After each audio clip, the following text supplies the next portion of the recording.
Welcome to Sherlock's Casebook, where every mystery has a story, and every story hides a secret.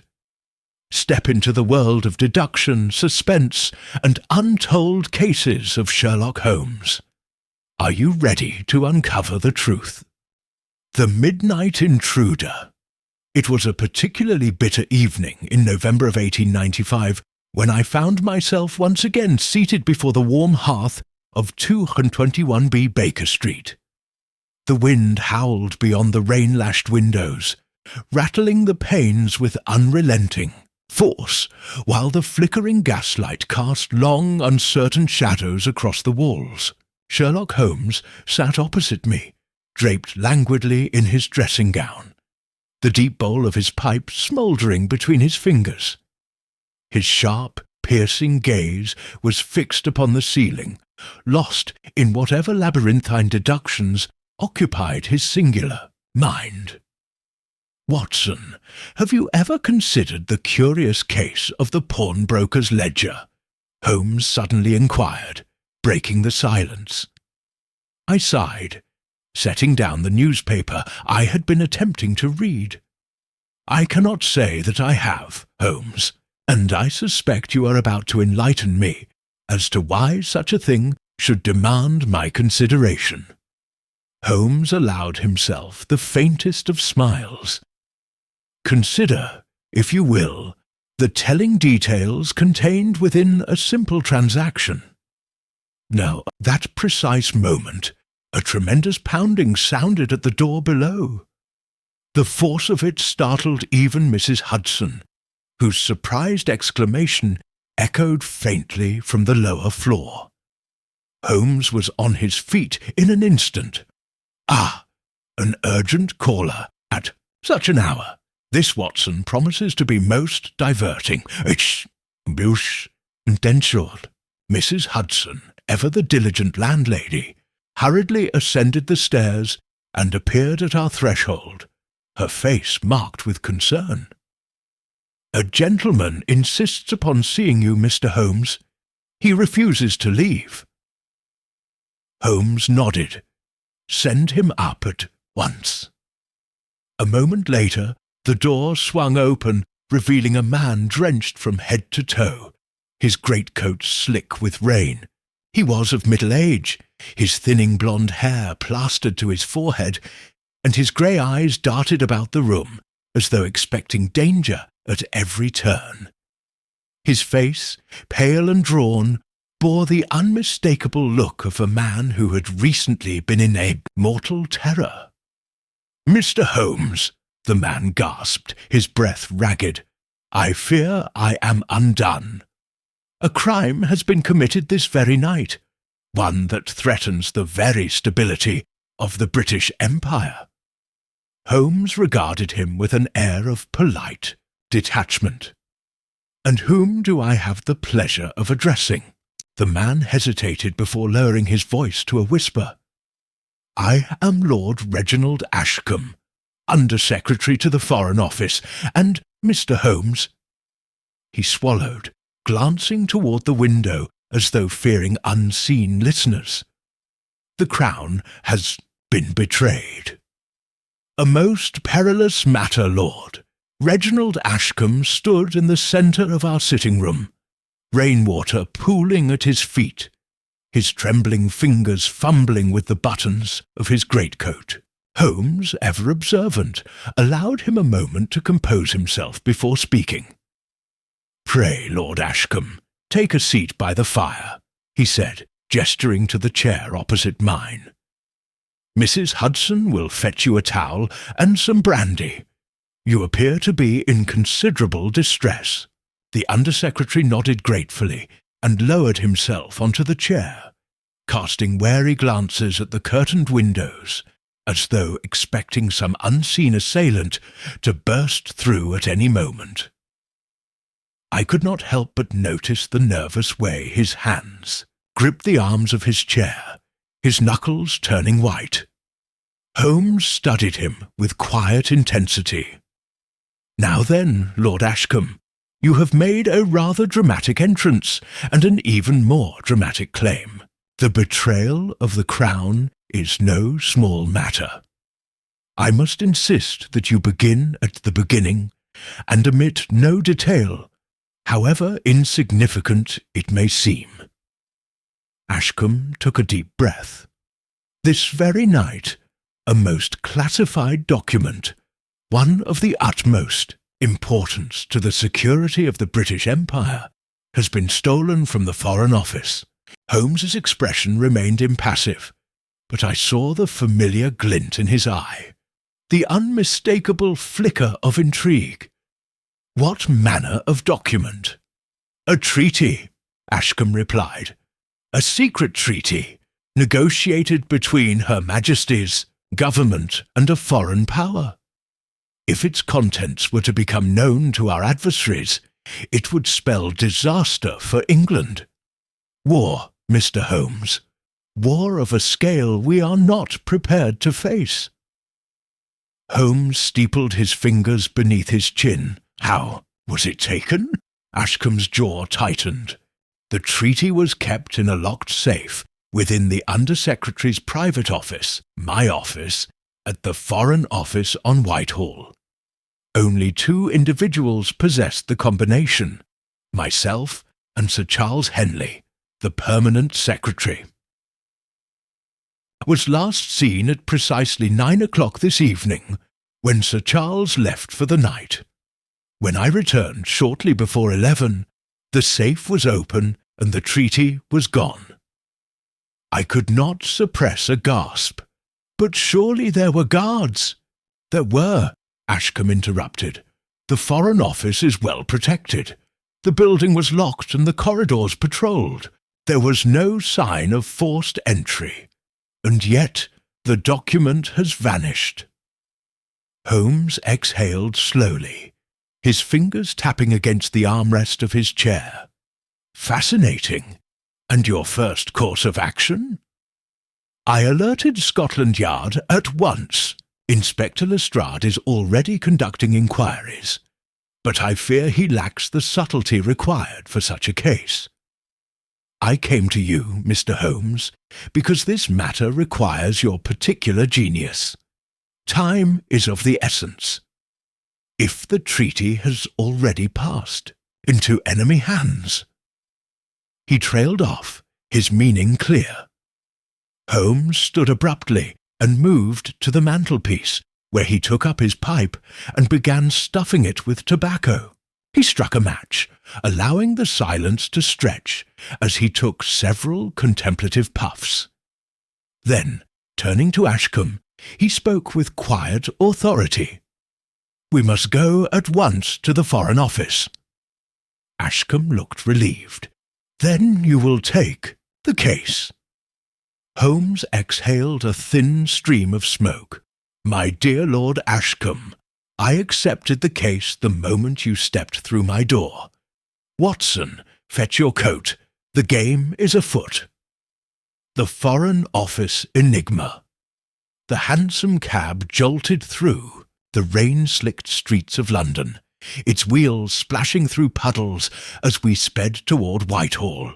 The gas lamps flickered dimly against the thick fog that rolled in from the Thames, casting ghostly shadows upon the cobbled roads. Holmes sat in deep contemplation, his sharp profile illuminated faintly by the passing lights, while Lord Ashcombe fidgeted anxiously beside him. "Tell me, Lord Ashcombe," Holmes finally spoke, his voice cutting through the rhythmic clatter of hooves, "who, beyond yourself and Sir Charles Henley, was aware of the treaty's existence?" Ashcombe hesitated. "A handful of individuals within the Foreign Office, certainly.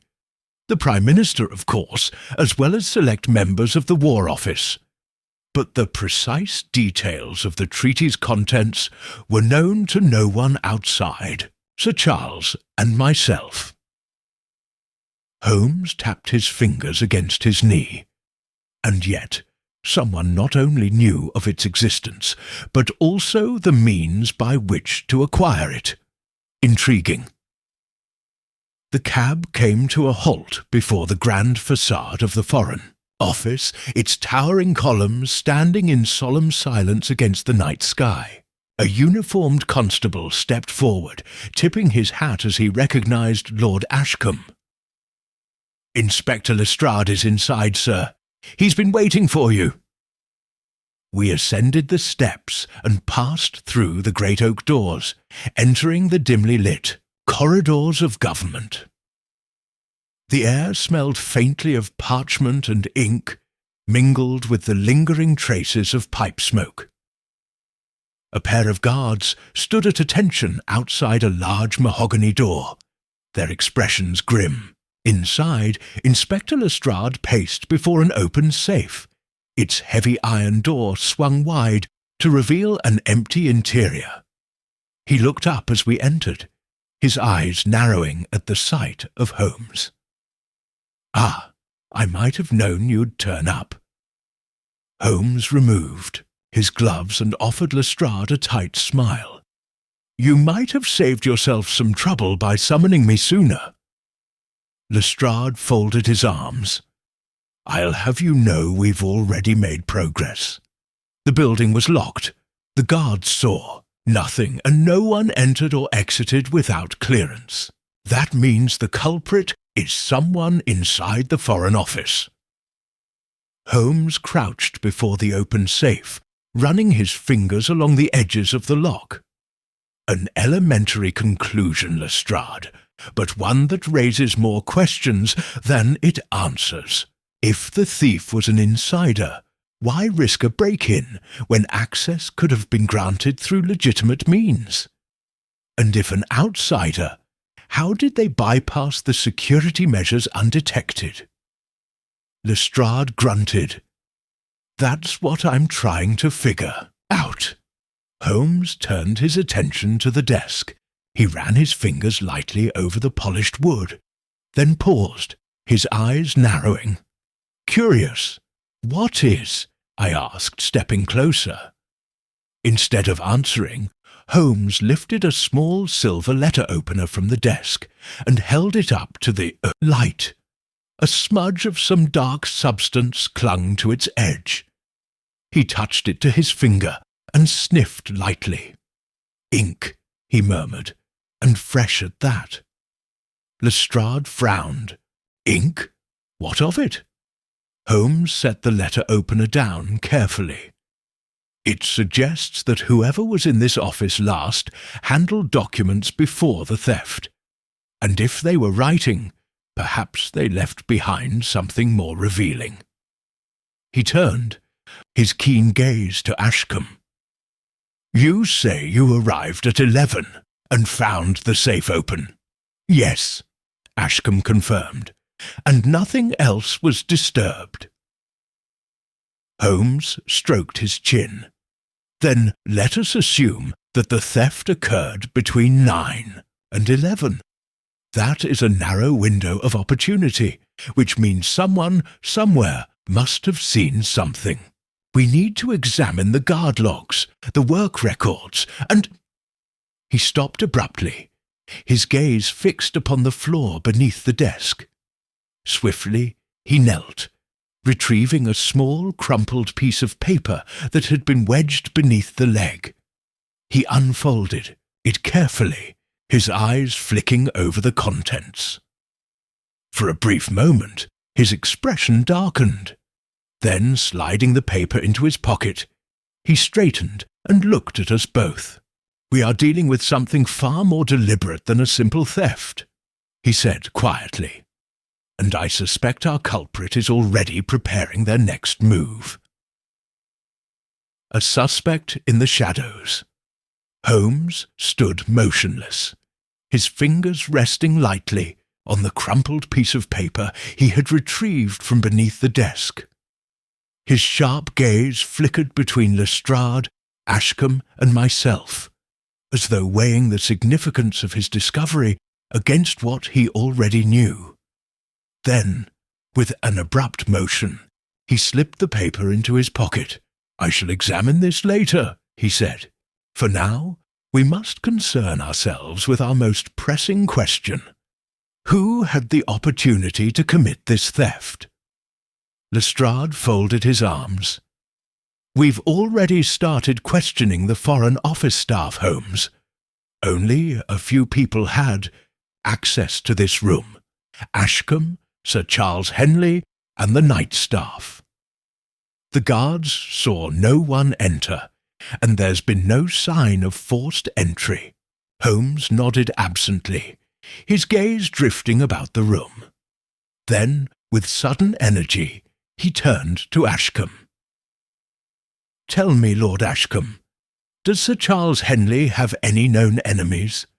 Or, for that matter, any personal troubles that might make him susceptible to coercion? Ashcombe hesitated. Sir Charles is a man of impeccable reputation. He has served the Foreign Office for over 3 decades. If he has any enemies, they would be among those who wish to see Britain weakened. But as for personal troubles, he paused, his brow furrowing. Well, there have been whispers. Holmes arched an eyebrow. Whispers. Ashcombe shifted uncomfortably. Financial difficulties. I cannot say for certain, but I have heard rumours that Sir Charles has suffered recent losses in speculation. If true, it is possible that he is in some financial distress. Holmes exchanged a glance with me. A man in distress is a man vulnerable to temptation, he murmured. Lestrade scoffed. You're not saying Sir Charles took the treaty himself? Holmes smiled faintly. I say nothing yet. But if a man's financial ruin coincides with the sudden disappearance of a valuable document, it would be remiss of us not to examine the connection. Lord Ashcombe, where is Sir Charles now? He left the Foreign Office at precisely 9 o'clock, as was his routine. He would have gone directly to his residence in Kensington. Holmes turned briskly. Then we shall pay him a visit. Lestrade sighed. Holmes, I don't suppose you ever consider the possibility that someone might just be in the wrong place at the wrong time? Holmes smirked. My dear Lestrade, I find that highly improbable. Sir Charles's house, a man under pressure. The journey to Kensington was undertaken in haste. The cab rattling through the wet streets, as Holmes sat in silence, his fingers steepled beneath his chin. I could see the fire in his eyes, the unmistakable energy that came over him when a case began to take shape in his mind. Sir Charles's home was a stately townhouse, its facade darkened against the glow of the street lamps. A liveried butler answered our knock, his face tightening in surprise at the sight of Lord Ashcombe. His lordship and gentlemen of Scotland Yard to see Sir Charles. Ashcombe announced, It is a matter of urgency. The butler hesitated, then stepped aside. Sir Charles is in his study, my lord. He was not expecting visitors. Holmes led the way, his keen eyes absorbing every detail of the grand hallway as we were ushered toward a heavy oak door. The butler knocked lightly before stepping inside. Sir Charles, you have visitors. A crash interrupted him. The unmistakable sound of breaking glass rang through the air. Holmes pushed forward, throwing open the door. Sir Charles Henley sat behind his desk, his face pale as death.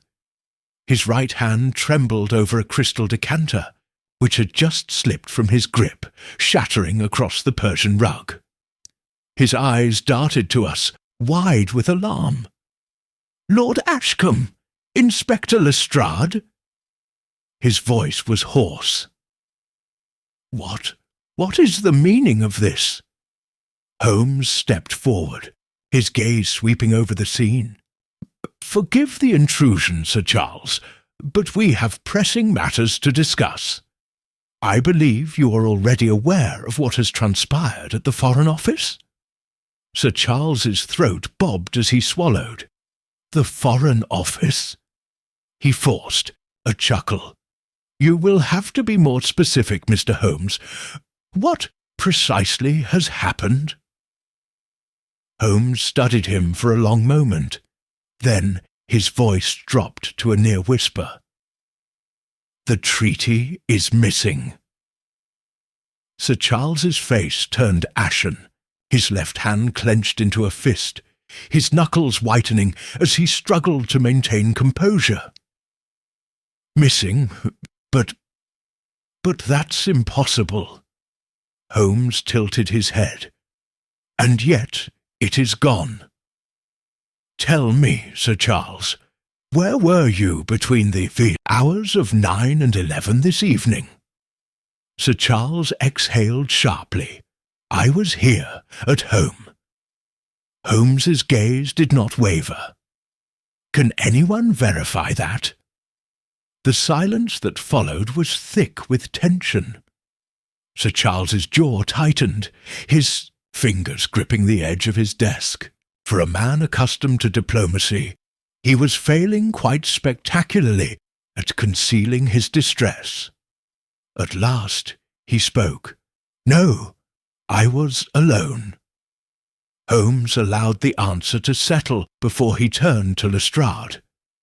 "Inspector, I believe it is time we had a look at Sir Charles's correspondence." Sir Charles bolted upright. "You have no right." Lestrade pulled out his warrant card. "I think you'll find we do, Sir Charles." Holmes gave a small, satisfied nod. He had found his first real suspect. But was Sir Charles truly the traitor, or merely a man caught in a web far more intricate than he realized? One thing was certain. This mystery was only beginning. The hidden correspondence. Sir Charles Henley stood rigid behind his desk, his pale face betraying a mixture of indignation and apprehension. His trembling fingers tapped against the polished wood, and for the briefest moment I thought he might outright refuse to comply. Holmes, however, merely observed him with the air of a man who already knew the answers to the questions he was yet to ask. Lestrade, his patience considerably less refined than Holmes, stepped forward. "Now then, Sir Charles, I'd suggest you make this easy for yourself. We need to see your correspondence." Sir Charles exhaled sharply. "This is outrageous. I have served the Crown faithfully for decades. To have my honour questioned in such a manner is insufferable." Holmes, unbothered by the protest, idly picked up a letter opener from the desk and twirled it between his fingers. "It is curious, Sir Charles. If I were accused unjustly, I should be eager to prove my innocence. Yet you seem determined to stall. Why is that?" Sir Charles's lip curled, but after a tense pause, he reached for a stack of neatly arranged letters on the desk. "Here," he said curtly, "my personal and professional correspondence. I assure you, you will find nothing of interest." Holmes took the stack without a word, and began flipping through the envelopes with practised efficiency.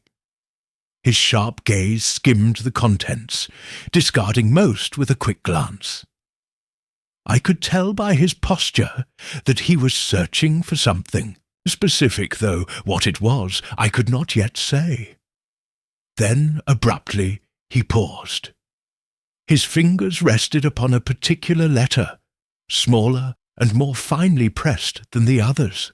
The seal had been broken, but the red wax bore an unfamiliar insignia, an ornate crest with a serpent coiled around a dagger. Holmes's eyes darkened as he unfolded the parchment. I leaned in, catching sight of the first few lines of elegant, yet hurried handwriting. "Sir Charles, the time has come. The document must be secured tonight. There will be no further warnings. Failure is not an option." A single initial marked the bottom of the letter. A heavy silence settled over the room. Lestrade's brows furrowed. "And what do we have here?"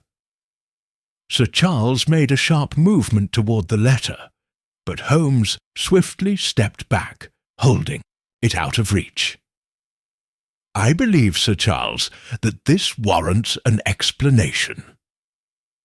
Holmes's voice was deceptively calm, but there was an unmistakable edge beneath it. Sir Charles's mouth opened and closed, his face betraying his internal battle. At last he spoke in a hoarse whisper. I don't know who sent that." Holmes gave a quiet hum, folding the letter carefully before slipping it into his coat. "An unsatisfactory answer, Sir Charles. You see, this letter suggests prior knowledge of the theft. It suggests that you were not merely a victim of misfortune, but an accomplice, or at the very least a man who knows more than he cares to admit." Sir Charles sank into his chair, rubbing a hand across his forehead. "You don't understand," he murmured. "I have nothing to do with this." Holmes studied him with piercing scrutiny. "Then perhaps you can explain why a letter demanding the theft of a government document was found among your personal correspondence." Sir Charles swallowed hard. I received that letter 3 nights ago. It arrived without a return address. I thought it was some kind of mistake, some lunatic attempting to threaten me." He looked up, his expression desperate. "I did not act upon it, Mr. Holmes. You must believe me." Holmes remained silent for a long moment. Then, at last, he spoke, his voice low. "Tell me, Sir Charles, who is R?" Sir Charles exhaled shakily. "I don't know." Lestrade folded his arms. "A convenient answer." Holmes pocketed the letter. "Convenient or not, Inspector, this changes the course of our investigation." He turned back to Sir Charles. "If you have truly told us all you know, I advise you to remain at home and speak to no one. There is more at play here than we first suspected." He turned on his heel, striding toward the door. "Come, Watson. We have another lead to follow." I hurried after him, my mind reeling with questions. "Holmes, where are we going?" Holmes smiled, a glint of excitement in his eyes. "To find R, of course." Shadows in the fog. We stepped out into the cold night air, the gas lamps casting elongated shadows along the damp cobblestones. The streets of Kensington lay hushed beneath the heavy London fog, save for the distant clip-clop of a cab-horse and the faint, restless murmurs of the city beyond. Holmes walked with swift purpose, his coat billowing as he led us away from Sir Charles Henley's residence. "Holmes," I said, falling into step beside him, "you have the look of a man who has found a scent. What is your course?" He exhaled a thin cloud of breath into the night. "That letter, Watson. It confirms what I have suspected from the beginning. This is not merely a theft, but a conspiracy." "But who is R? Surely Sir Charles would have known the identity of someone issuing such a demand." Holmes gave a small, thoughtful smile. "Not necessarily. Criminal enterprises that operate in the shadows rarely rely on direct communication. The true orchestrator of this plot would never risk exposing themselves so plainly. However, there is one crucial detail that Sir Charles's letter has provided us." "And what is that?" Holmes slowed his pace and turned his sharp gaze on me. "The fact that he received the letter 3 nights ago." I frowned. "You think the theft was planned well in advance?" "Indeed. which means the culprit was already in position days before the crime occurred. That tells us that R is not an opportunist, but a strategist. I shivered slightly, though whether from the cold or from the implications of Holmes's words, I could not say. But where do we begin our search for this invisible adversary? Holmes turned and hailed a passing hansom cab. As we climbed in, he gave the driver a curt instruction. "Whitechapel." I raised an eyebrow. "Whitechapel? What business have we there?" Holmes settled into his seat. A name like R is not enough to go on. But the serpent and dagger, insignia on the letter's seal, that is something I have encountered before. I felt a chill creep down my spine. "You recognize it?" "Vaguely," Holmes admitted. "It is reminiscent of an old insignia used by a covert network of informants and smugglers operating in the city's underbelly. If I am correct, then there is one man who may know more." I sighed. "And let me guess, he resides in Whitechapel." Holmes grinned. "Precisely. An informant's price." Our cab rattled through the darkened streets, past the soot-streaked buildings and flickering oil lamps of London's East End. The Whitechapel district, even at this late hour, was a den of activity. Drunken figures lurched. Along the alleyways, voices rose in heated exchanges, and the occasional shadow slipped into the fog with silent intent. Holmes led me through a narrow passageway and stopped before a small, unassuming door beneath a flickering lantern. He rapped twice, then 3 times in quick succession. The door cracked open, revealing a pair of wary eyes. "Well, well," a voice rasped. "Mr. Sherlock Holmes, fancy seeing you here." Holmes smirked. "Spare me the pleasantries, Kincaid. I need information." The door opened wider, and we stepped into a dimly lit room, thick with the scent of pipe smoke. A man sat hunched over a table, his fingers absently shuffling a deck of cards. Was a wiry figure, his face weathered by years of hard living, but his eyes were sharp and calculating. "If you need information, Mr. Holmes, you know my price." Holmes reached into his coat and produced a small coin purse, tossing it onto the table. "Let's not waste time. The serpent and dagger insignia. Where have I seen it before?" Kincaid picked up the purse, weighing it in his hand before pocketing it. "That mark, eh? Old symbol. Belongs to a group called the Brotherhood of St. Giles." I frowned. "I have never heard of them." Kincaid chuckled. "Not surprising, Doctor. They don't like to be known. They deal in information. Smugglers, spies, blackmailers. Operate in the shadows, selling secrets to the highest bidder." Holmes leaned forward. "And would this brotherhood have any interest in a stolen diplomatic treaty?" Kincaid smirked. "A treaty, you say?" "Aye. That's exactly the kind of thing they'd want. Documents like that, worth a fortune, to the right people." Holmes studied him. "And who is R?" Kincaid's smirk faded slightly. He hesitated.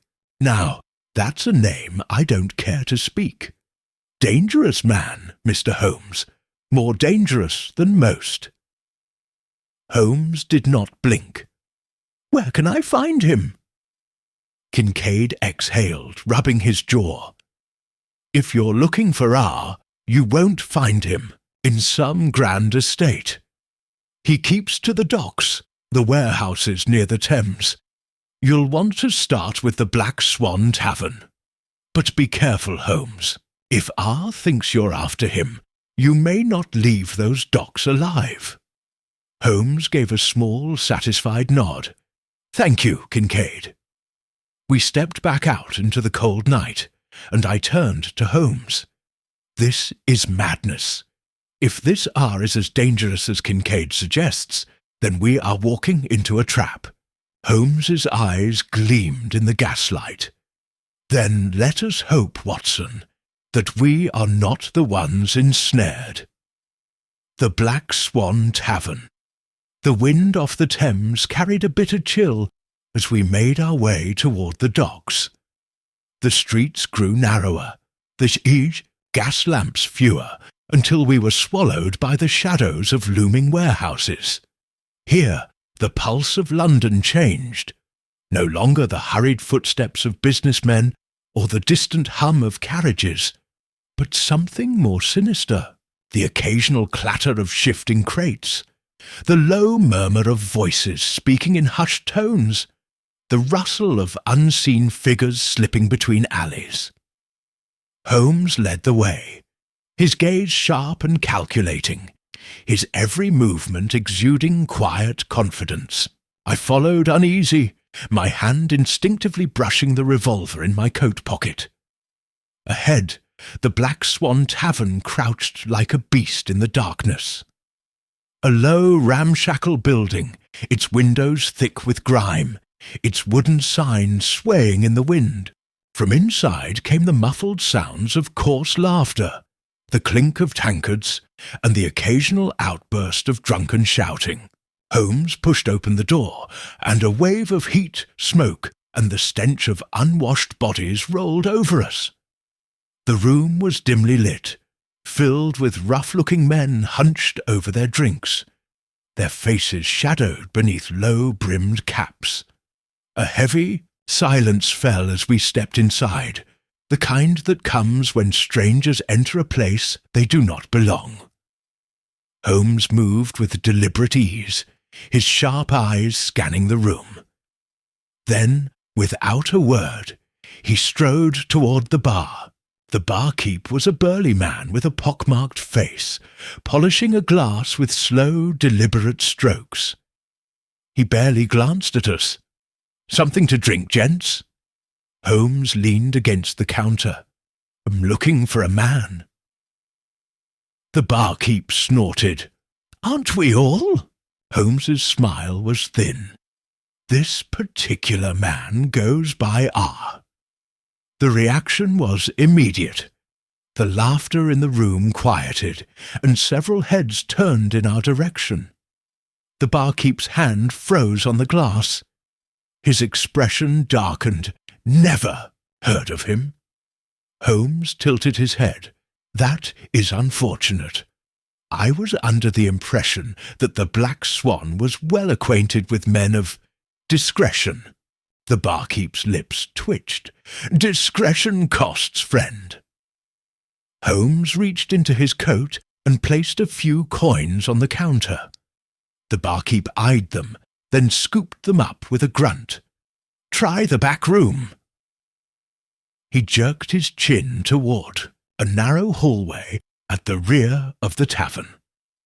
Holmes gave a slight nod and turned away. I hesitated, my pulse quickening. "Holmes, are we walking into a trap?" I murmured. He smiled faintly. "Undoubtedly, Watson. A meeting with shadows." The hallway was narrow, the wooden floorboards creaking beneath our steps. At the end stood a single door, its paint peeling, the brass handle tarnished. Holmes pushed it open without hesitation. Inside, the room was dimly lit by a single oil lamp. A figure sat at a worn table, his back to us, the smoke from his cigar curling lazily in the air. He did not turn as we entered. "So," the man said, his voice smooth, measured. "Sherlock Holmes, I was wondering when you'd come looking for me." Holmes closed the door behind us, his posture relaxed but alert. "Then you must be R." The man exhaled a slow stream of smoke before turning his head slightly. His features were sharp, his eyes dark and unreadable. He wore a well-tailored coat, a stark contrast to the rough company outside.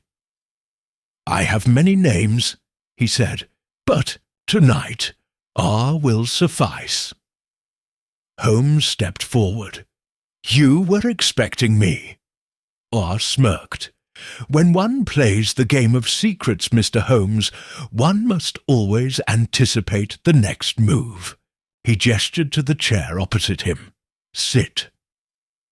Holmes did not move. "I prefer to stand." R chuckled. "As you wish." He tapped ash from his cigar. "Tell me, Mr. Holmes, what is it you think you know?" Holmes's gaze did not waver. "I know that you orchestrated the theft of the diplomatic treaty." R raised an eyebrow. "Is that so?" Holmes continued. "I know that the letter to Sir Charles Henley was not a simple warning, but an order. You were ensuring that the document fell into the right hands." A flicker of amusement crossed R's face. "And who, pray tell, do you think the right hands are?" Holmes's voice was calm, precise. "That depends. Who is your buyer?" R chuckled, shaking his head. "You see, this is why I enjoy your reputation, Mr. Holmes. You do not waste time." He leaned forward slightly. "But you are mistaken if you think I will simply hand over the answers you seek." Holmes studied him for a long moment. Then, in a voice as cold as the wind outside, he said, "You do not need to tell me. I already know." For the first time, R's expression shifted, just a flicker of something beneath the mask. Holmes continued, his voice barely above a whisper. "There is only one nation that would pay such a high price for this treaty, only one power that benefits from its absence." I felt my breath catch as realization dawned. Holmes's lips curved slightly. This was never about money, was it? This was about war. A silence hung heavy in the air. Then R smiled, slow, knowing smile. "Perhaps you are as clever as they say, Mr. Holmes." Holmes took a step closer. "And you, sir, are out of time." A sharp knock sounded at the door. Holmes turned slightly, his eyes narrowing. R exhaled smoke and leaned back. "Ah, it seems our conversation is over."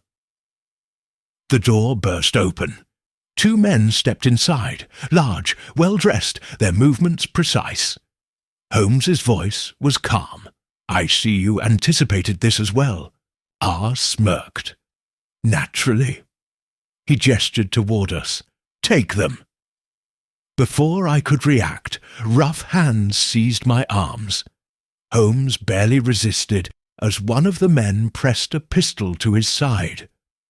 R stood, smoothing his coat. "Do not take it personally, Mr. Holmes, but some secrets are meant to stay buried." He flicked his cigar into the lamp's flame, and then, in an instant, the room was ablaze, fire and flight. The oil lamp shattered against the wooden floor, and in the blink of an eye, flames leapt hungrily toward the walls. The fire spread with terrifying speed, licking at the faded wallpaper and curling the edges of the wooden table where R had sat only moments ago. The thick smoke stung my eyes and clawed at my throat, and in the chaos I barely registered the tightening grip of the brute restraining me. Holmes, however, remained eerily composed, his mind undoubtedly working at a speed beyond comprehension. He did not struggle, nor did he flinch at the roaring fire. Instead, his gaze flickered between the room's occupants, analyzing, calculating. R gave a final smirk, silhouetted against the growing inferno. "Farewell, Mr. Holmes," he said smoothly. Then he turned on his heel and disappeared into the smoke-filled corridor, his two armed enforcers stepping back as if to follow. Holmes struck. With a swift, sudden movement, he stomped down on his captor's foot and twisted, sharply, forcing the man's grip to loosen just enough. In that instant, Holmes wrenched free and sent a lightning-fast elbow into the brute's stomach. The man staggered backward, gasping, and Holmes did not hesitate. He seized a nearby chair and swung it with force, sending the second assailant crashing to the ground. "Watson, move!" Holmes barked. I wasted no time. With my captor momentarily distracted by the fire, I drove my elbow into his ribs and threw my weight forward, breaking free of his grasp. Holmes grabbed my arm and propelled me toward the door, dodging falling embers as the fire consumed the room. The tavern's back corridor was rapidly filling with smoke, the wooden beams above us groaning under the heat. The only exit was through, the very passage R had escaped into. "After him!" I coughed, barely able to see through the swirling smoke. Holmes shook his head. Too late. He planned this well. We staggered forward, our coats shielding us from the worst of the air heat. As we reached the next door, Holmes paused, listening. Then, without warning, he pulled me sideways into a small alcove just as something heavy crashed through the ceiling, a burning beam, collapsing mere inches from where we had stood. "Quickly, Watson!" We rushed ahead, pushing through a side door into the open air. The cold night met us like a slap, and we stumbled into the alleyway behind the Black Swan, coughing and gasping for breath. Behind us, the tavern was now an inferno, flames licking through the broken windows, sending plumes of smoke into the dark sky. The sound of distant shouting echoed through the streets as figures rushed to witness the spectacle. Holmes straightened, his sharp gaze scanning the alley. But R was gone, the hunter and the hunted. I steadied myself against the wall, still coughing. "Holmes, he's escaping!" Holmes exhaled slowly. Yes, but not cleanly. He gestured downward.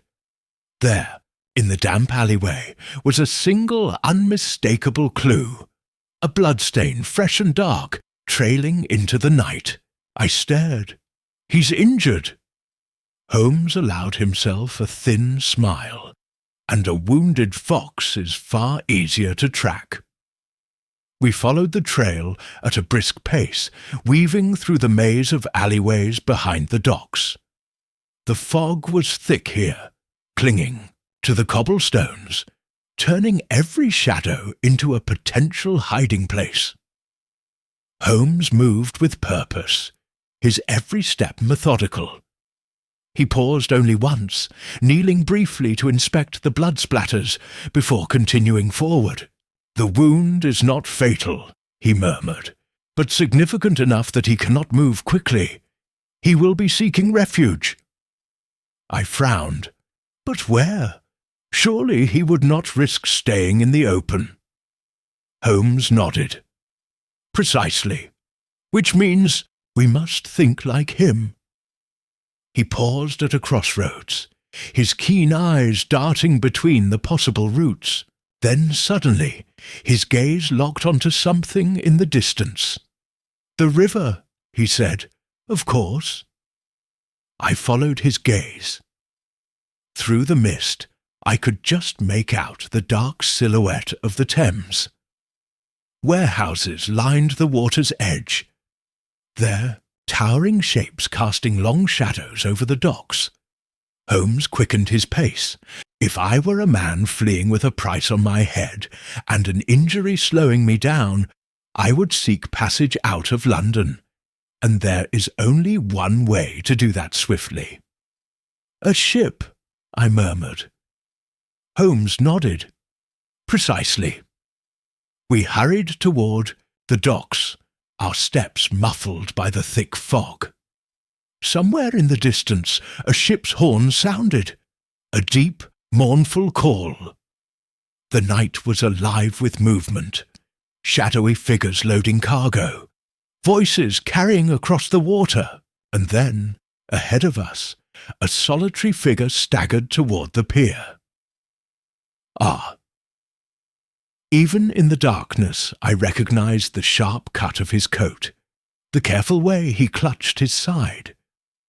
He moved quickly but with difficulty, his injury slowing him down. He was heading for a small, unassuming boat tethered to the pier. A single man stood at the stern, readying it for departure. Holmes's hand shot out, gripping my arm. "Not yet!"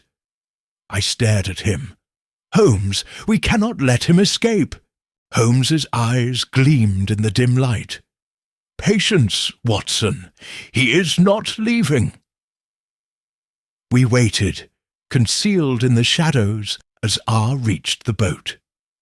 He exchanged hurried words with the man aboard, gesturing toward the river. The man hesitated, then nodded, moving to untie the mooring rope. Holmes moved. With swift, deliberate steps, he closed the distance between us and the boat, his coat billowing behind him. "Going somewhere!" R spun, his expression twisting in shock and fury. "Holmes!" Holmes struck. In a single fluid motion, he lunged, seizing R by the wrist and twisting sharply. R cried out as his injured side gave way, and he crumpled to his knees. The boatman, sensing danger, turned to flee, but I was faster. With a single warning shot from my revolver, I sent him scrambling into the night. Holmes tightened his grip on R. "You have played your game well," he murmured, his voice cold as steel. "But the game is over." R panted, his face contorted in pain. You do not know what you have done." Holmes's eyes darkened. "On the contrary, I know precisely what I have done." He released R just as the sound of heavy boots echoed from the alley behind us. A squad of Scotland Yard officers emerged, led by none other than Inspector Lestrade. "Well, I'll be damned," Lestrade muttered, taking in the scene. He strode forward, nodding to Holmes. "A fine catch, Mr. Holmes." Holmes straightened, dusting off his coat. "I do my best." Lestrade gestured to his men. "Take him away." The officers hauled R to his feet, clapping irons around his wrists. He shot one final glare at Holmes before he was dragged toward the waiting carriage. As the wheels rolled away into the mist, I let out a slow breath. "It is finished, then." Holmes gave a small smile. "For now, Watson." He turned toward the river, watching the fog drift over the dark waters. Then, with a quiet chuckle, he added, "But I dare say there will always be another game to play." The web unravelled. The fire at the Black Swan had been reduced to smouldering embers by the time Holmes and I returned to Baker Street. The events of the night weighed heavily on my mind. R's dramatic capture at the docks, the blood trail that had nearly allowed him to escape, and most of all, the cryptic words he had uttered before being taken away.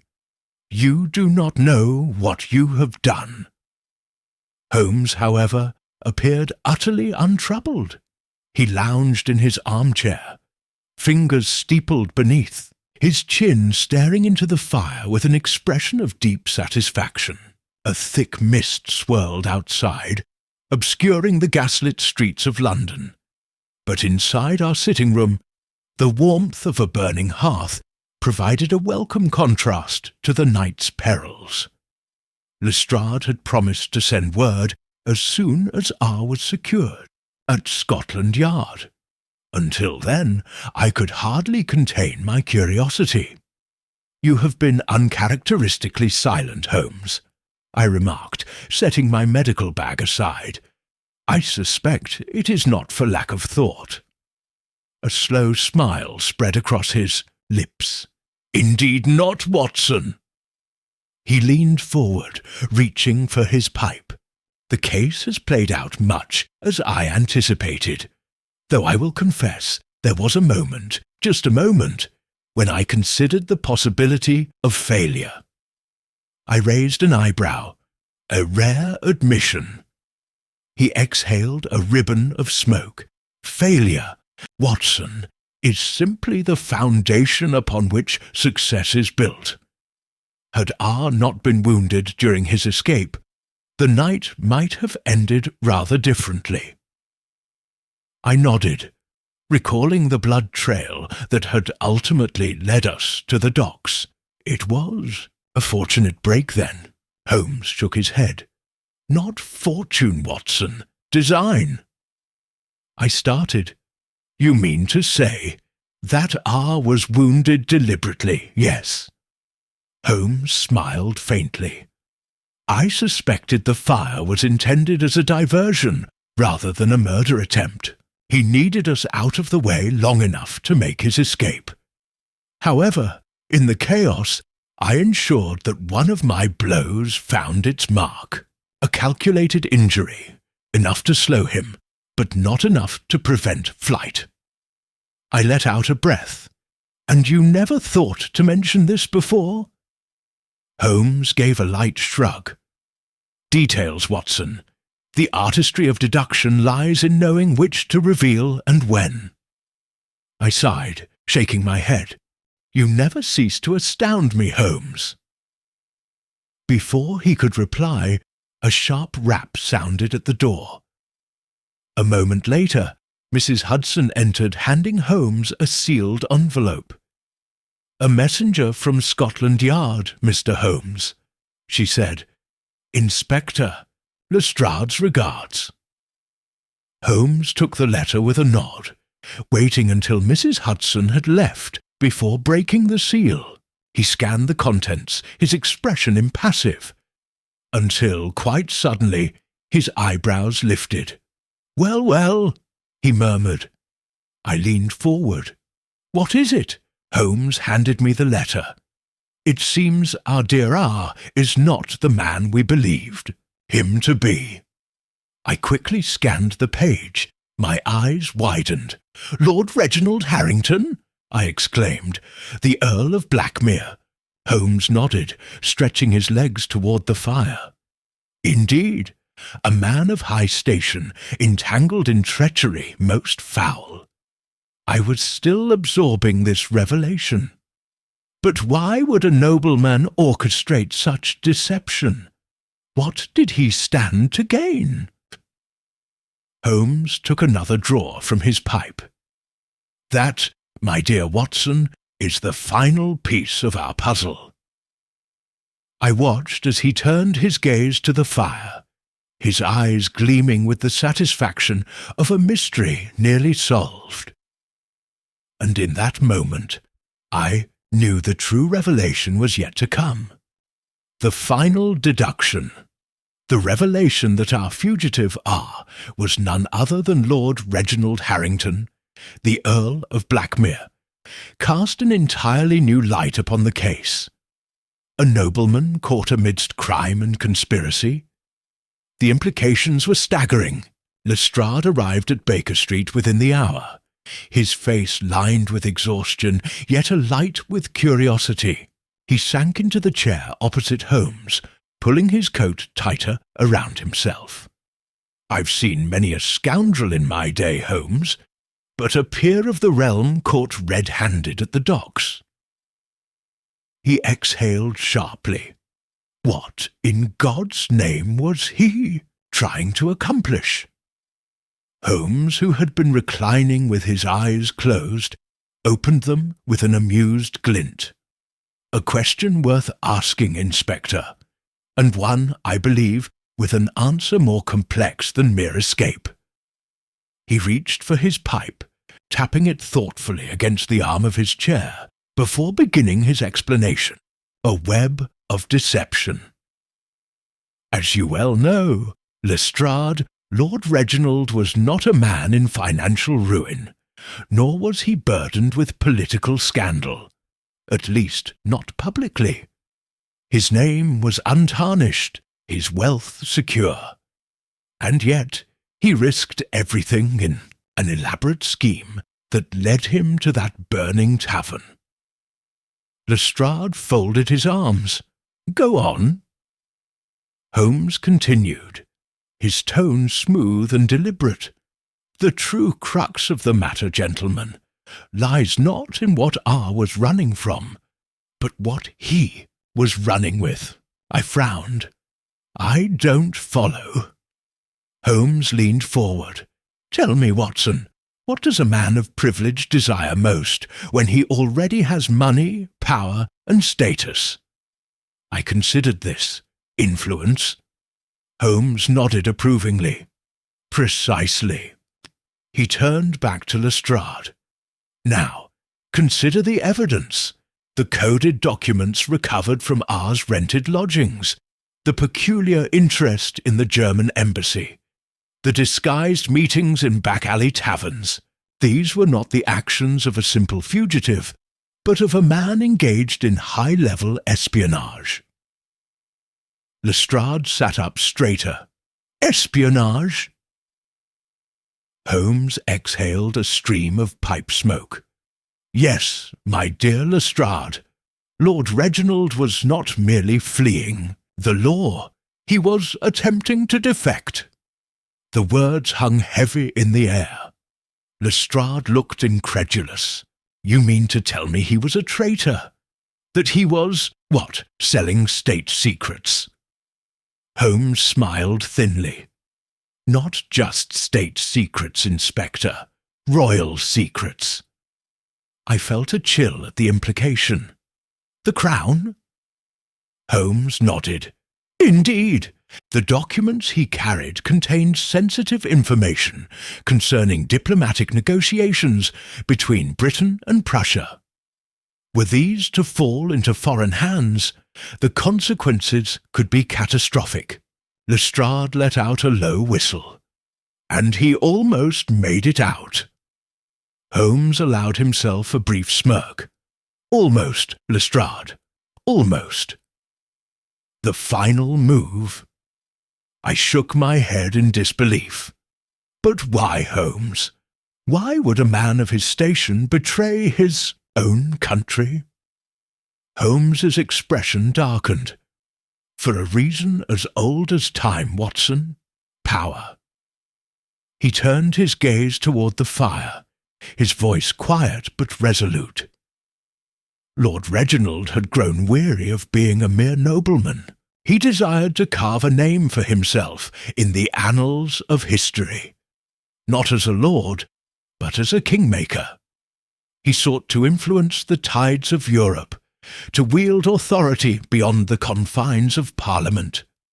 And so he struck a deal with foreign agents, promising them knowledge that would tip the scales in their favour.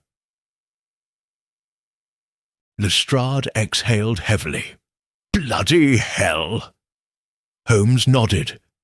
The fire, the escape, the attempted voyage, all carefully orchestrated to ensure he vanished before his betrayal was discovered. But he made a single miscalculation. Lestrade raised an eyebrow. "And what's that?" Holmes's smile was razor-sharp. "He underestimated me." Justice is served by the time dawn broke over London. Word had already spread of Lord Reginald's capture. The newspapers would no doubt spin the story into something palatable for the public. An aristocrat caught in an unfortunate scandal, perhaps. The full truth, however, would remain buried beneath layers of official secrecy. Lestrade departed, with a firm handshake, promising to see the matter secured at the highest levels of government. As the door shut behind him, I turned to Holmes, studying him carefully. "You knew from the beginning, didn't you?" Holmes smiled faintly, settling back into his chair. "Not at first, Watson, but the pieces fell into place soon enough. The signs were all there. The use of coded messages, the clandestine meetings, the sudden urgency to flee. Once I recognized the game he was playing, it was only a matter of ensuring he lost." I shook my head, marvelling at the sheer intricacy of the case. "And yet you let him believe he had won, right up until the moment he fell." Holmes's eyes gleamed. "A most effective strategy, wouldn't you say?" I chuckled. "Indeed, Holmes, indeed." The fire crackled warmly, and for a moment silence settled over Baker Street. Then Holmes reached for his violin, idly plucking a single note before murmuring, "And so the game concludes." I watched as he began to play, the melody drifting through the morning light, an ode, perhaps, to a case well solved. But in my heart I knew the truth. For Sherlock Holmes, the game was never truly over.